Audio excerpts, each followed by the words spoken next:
The mumps is still an uncommon disease in the United States, but 3 new cases have recently been reported on the campus of UNH. State health officials are now working with the university to warn the college community and nearby residents. Most of the time people experience very mild symptoms of fever, headache, muscle aches, not feeling well. One of the classic symptoms of mumps is infection and swelling and tenderness over the salivary glands in the cheek and the neck area. The mumps spreads through saliva, like if you share utensils and cups or by coughing and sneezing. Even those vaccinated still have a slight chance of contracting the virus, although the vaccination significantly reduces the risk of getting infected. Those who develop symptoms are urged to seek medical care.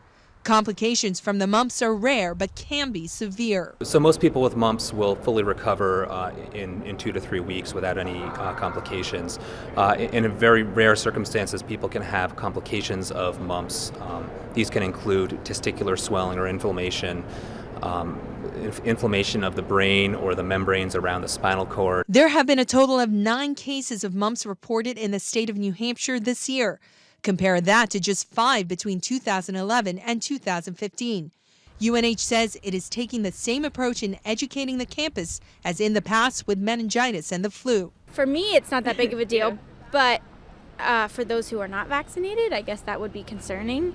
And I guess you just kind of have to worry about the whole community's health. And there's a lot of things that go around on college campuses that some may get, some may not get. So, I mean, I'm not generally that concerned as of right now.